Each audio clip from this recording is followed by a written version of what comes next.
Hey everybody, Jake here, and welcome back to the channel. So today, I'm really excited we are doing the first ever Overland's hack. This is episode 1.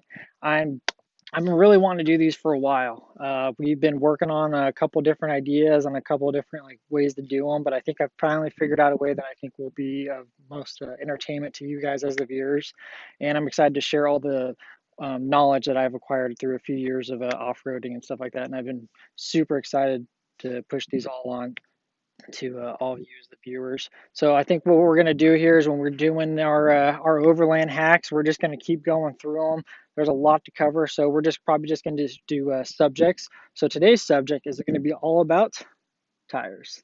All right, so our first little overland hack here is metal valve stems. You can see I have them right here. And normally when you get a lot of tires, they come with the rubber ones. I always encourage people to get the metal ones. Here's why. So here we have my air chuck, right? So I'm going to go ahead and plug that in. Now you notice, because I have the metal ones, it doesn't really move up and down very much. But with the rubber valve stems, what will happen over time is the weight of the air chuck will kind of start to bend the valve stem down, and then you'll start getting you'll have some cracking that'll start happening right around the base of the valve stem. And eventually what can happen is the cracking will get worse and worse, and then eventually what you could end up doing is tearing your valve stems off, which is not good at all. So first overland hack, metal valve stems if you can get them on your rims when you get new tires. All right, everybody, so overland hack number 2. Tire pressure monitoring systems. Now, the Ford is a little bit older, and I'm sure some of you that off-road your vehicles that are a little bit on the older side do not have the capabilities for monitoring your tire pressures individually on your tires. That's where these guys really come into play. They are really nice to have. You can actually set on this monitoring system if your tire pressures get too high. I think I set mine at about 60. That's about maximum where the tire pressure should be. Or if they get too low. I typically don't like my tire pressures running below, I think I set it to 15 psi. That's a little bit too low for my setup because of the weight of the truck and everything like that. So these are really nice to have, especially if you don't have the capabilities for monitoring your tire pressures. And installing them is actually very easy.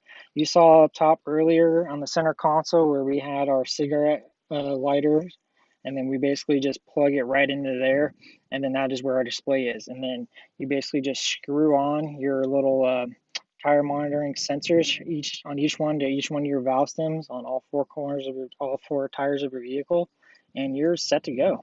All right, everybody. Overland hack number 3: folder tools, tire deflators. Now, I really like these. They are completely hands-free, and I will show you why. Watch this.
All right, and that's it, everybody. Completely hands-free.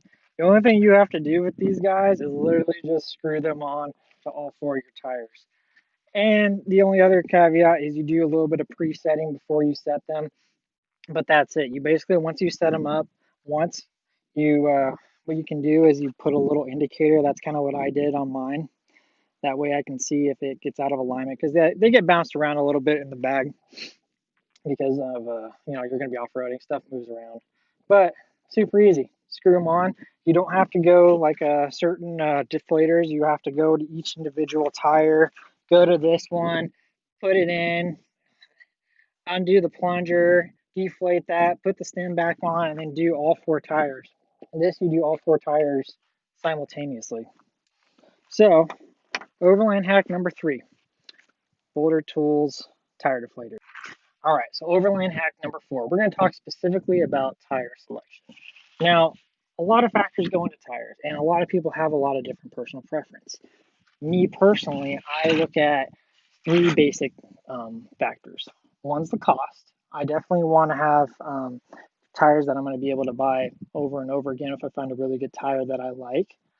The other thing is all 3 of these kind of combine themselves, and that is size, weight, and then style. And the reason I kind of combine those 3 together is because it really just depends on your build. So if I basically choose a tire based on what I'm going to be doing. So if I have a dedicated rig, I'm not going to care as much about the weight.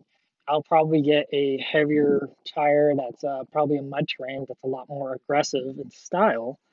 And then whereas if I'm doing like an overland build, I'm going to change around what I want. I'm probably going to go with more of like an all-terrain route, a tire that's probably a little bit lighter.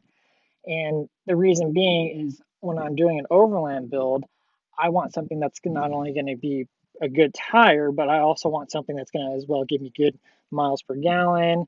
That's going to be a little bit lighter because we're doing more mileage. Like our last trip, we did about 4,000 miles on a NorCal, Oregon, and Washington trip. So I want something that's going to be a little bit easier on my vehicle.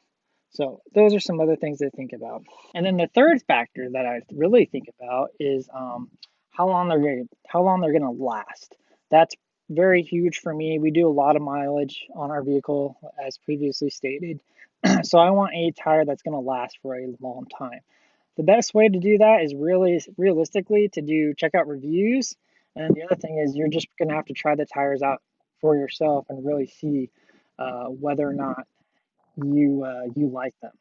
We've been through a few different tires. We went through Nito Tear Grappers. I really like those tires. They lasted for a while. The Tear Grappers, they lasted. The only thing that I really didn't care for on them was they didn't work very good in sand. So I switched over to the complete opposite and went to a Toyo Mud Terrain.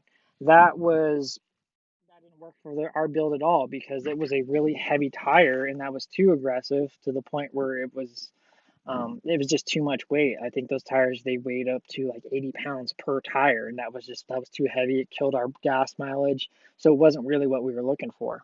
We stepped down to a 33-inch tire. We got these General Grabber ATXs, and so far I really like them. But again, they're still new tires. We still got to put them through their paces and kind of see how they're going to be long term. And Overland hack number 5, tire repair kit. Now, I'm sure most of you probably have some form of a tire repair kit, but what I really want to emphasize in this hack is make sure that you know how to use it before you actually end up needing it. 9 times out of 10, the time that you do need to use this is going to be, it's not going to be ideal conditions. It's of course going to be either raining or snowing, or it's going to be on the side of a hill that you really don't want to be on. It's going to be in the worst place possible. So what really helps is if you know how to use this prior to you actually having to use it. And I keep the instructions for my tire repair kit just in case there's something in there you forget. You never know. You might end up needing these. Stuff does happen. If you're in the heat of the moment and you forget stuff, it happens to the best of us. So keep your instructions, keep all your tools, keep everything good and ready to go. Check on it occasionally. Make sure none of your tools are bent or anything like that. The one thing that I did do, this specific tire repair kit is actually from Boulder Tools. It came in a pretty big red case, and I'm a big person where I like to condense stuff if I can and make it a little bit less large. So I was able to make the tire repair kit fit in one of these little Milwaukee bags. That way it takes up a lot less space. And that's, I think, huge, especially for what we do, is every little bit counts and every little bit of space that we can do really counts and really helps. So, tire repair kit. All right, and that is it, everybody. That is our 5 Overland hacks for the day. Again, if you guys want to check out the Boulder Tools tire repair kit or the tire deflators, go to our Instagram, go to the link tree, and then go to the Amazon storefront, and we have all this stuff for sale, and then also some other recovery gear you guys might be interested in, depending on what phase of your build you're in. As always, I'm hoping that you guys are always, or that you're enjoying all the videos and everything like that. The Overland hacks, I think, is something that I'm going to do routinely now and try and get out as many as I can for you guys and try and think of some new stuff. So if you guys have some Overland hacks that you personally like enjoying about these subjects or any other subject, please send them to me, and then maybe I'll throw them in some of the videos and stuff like that later on that we have coming. Probably, like I said, what I'll end up doing with the Overland hacks is I'll pick a subject of some sort, and then I'm going to just basically tie what Overland hacks I know to that particular subject. Yes, I'm sure you're well aware that some of this stuff might seem a little obvious, but at the same time, I also try and appeal to everyone where I will try and teach someone that is basically brand new, has never off-roaded before, and kind of give them some ideas and stuff to think about. And then I also go to the opposite end of the spectrum and try and give out information that maybe even a veteran might not have thought of. So some of them, the overland hacks, will seem very obvious, but again, I'm trying to also make sure that whoever else is looking at this has learned some of the basics as well. So with that being said, hopefully you enjoyed the video. Please like, comment, subscribe if you guys want to. Check out our Instagram for some cool pictures, and I'll see you guys next time. Take care.